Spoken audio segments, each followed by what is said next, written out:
Hello guys, আসসালামু আলাইকুম। আমি এখন খোদরা রান্না করব। রান্না কি ভাবে করতে এসেছি দেখতে আসেন। এই মুরগিটা আমি আগে ধুয়ে পরিষ্কার করে নিছি। এখানে সবগুলোই রান।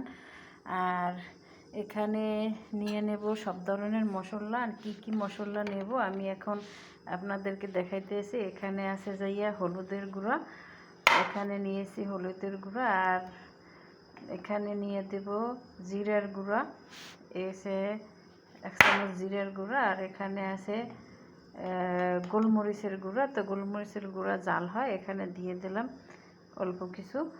আর জিরার গুঁড়া আর একটু অ্যাড করব, যেহেতু মানে ওরা জিরাটা বেশি পছন্দ করে। আর এখানে নিয়ে নিছি রসুনগুলো, যে রসুনগুলো সেলে নিয়ে আসি। আর এখানে রসুন এটা হয়েছে যাইয়া ছেঁচুনি দিয়ে ছেঁচে নিয়েছি। আমি এই রসুনগুলো দিয়ে দিব, যেহেতু এটা হালকা একটু থাকবে, জল থাকবে, জল মানে সরবা। তো এখন আমি এই রসুনগুলো আমি সম্পূর্ণ দিয়ে দিলাম। আস্তা রসুন নিলাম, যেহেতু তারা আস্তা রসুনটা বেশি একটা পছন্দ করে। আর এখানে নিয়ে নিয়েছি পেস্টগুলো আমি কুচিয়ে নিয়েছি। আর তারপরে নিব এখানে জৈতুন তেল। এই যে দেখতে আছেন, এটার নাম হচ্ছে জৈতুন তেল। তেল মানে জেদ, তেল মানে জেদ, তেল মানে জেদ। আর এখানে নেব স্বাদ মতো লবণ, যে লবণটা দরকার সব কিছুর ভিতরে। তো এখানে নিয়ে নিয়েছি স্বাদ মতো লবণ। আর এখন আমার দেওয়া হয়ে গেল সব ধরনের মশলা, দেখতে পারতে আছেন। আর এখন আমি এটারে হাতের সাহায্যে মেখে নেব, যেহেতু আমার এটা ফোড়নে দেব। তো এটা এমনি রান্না করব না, এটা মেখে ফোড়নে দেব। আমি সব কিছু মেখে নিতে এসে দেখতে আছেন। পেঁয়াজগুলো আমি কেটে নিয়েছি। আর সব সবজি আমি এখানে রেডি করে রেখেছি। সবজি মানে খোদরা। আমি এখন খোদরা রান্না করতে আসি। তো ওরা রান্নার কাছে আসবো না, দ্বারের কাছেও আসবে না, বলবে আপনাকে এটা রান্না করেন। তো আপনি আইডিয়া করে রান্না করতে হবে। তো কি দিয়ে কি রান্না করতে হয় এখন আমি এটাই শেয়ার করতেছি। এখন দেখতে পারতেছেন আমি এগুলো সুন্দরভাবে মাইখে নিছি সব ধরনের মশলা দিয়ে পেস্টারে। তো পেস্টার সাথে আমি এখন মুরগিটারও মাখবো।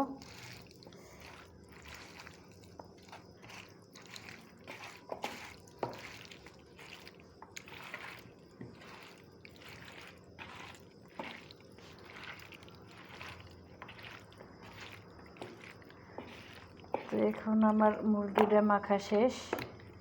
এখন আমি এটারে একটা সাইড করে নেওয়ার পরে আমি বাকিগুলো দিয়ে আমি সব সবজিগুলো মেখে নেব। তো এই সবজিগুলো আমি আগেই ধুয়ে পরিষ্কার করে নিয়েছি। তো এখন আমি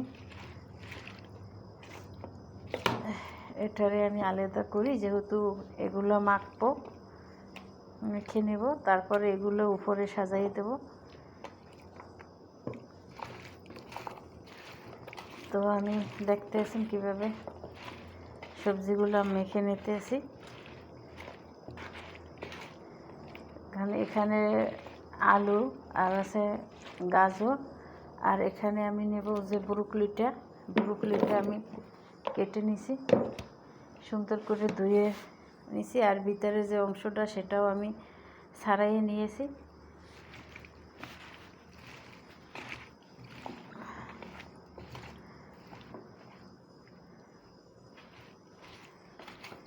তো এখন আমার এগুলো মাখা শেষ। এখানে আমি দিয়ে দেবো বেগুনগুলো আমি ধুয়ে আগেই ভিজাই রেখেছি। তো এখন দেখতেছেন এটা লাল পানি বের হয়েছে। আর এটাও এগুলো আমি দিয়ে দেবো এটার উপরে।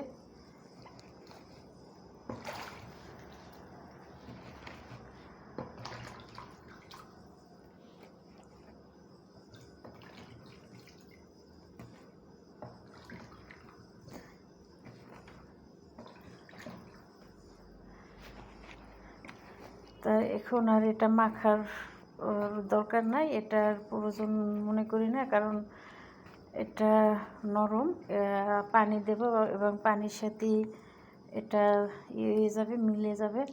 তো এটা ফোড়নে দিলে এমনিতেই মিলে যাবে। তো আমার সব কিছু উপকরণ মিলানো শেষ।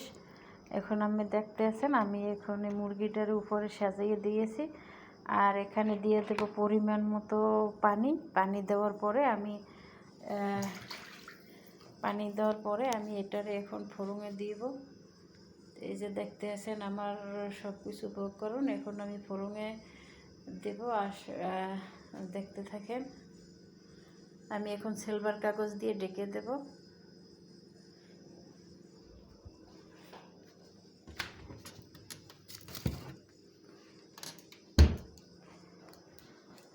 এটা হলো সিলভার কাগজ। আর এখানে আমি পরিমাণ মতো পানি দেব, যেহেতু এটা সেদ্ধ হয়ে যায় ফোড়নে। আর দেওয়ার পরে আমি এখন এটারে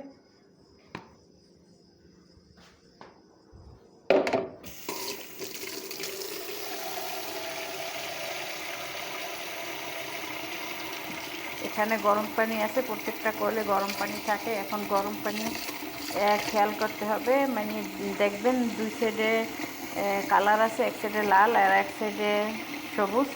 যেটা লাল সাইড ওটা হয়েছে গরম পানি, আর যেটা হয়েছে সবুজ কালার ওটা হয়েছে ঠান্ডা পানি।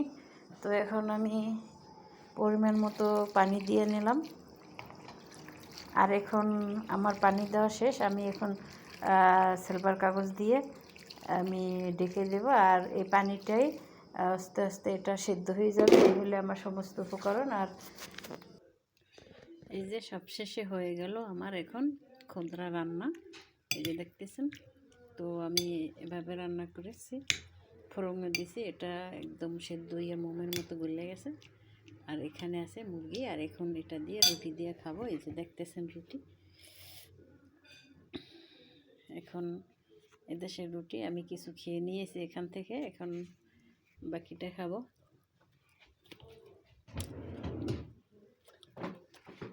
এই হলো আজকের ভিডিও। আসসালামু আলাইকুম ওয়া রাহমাতুল্লাহ।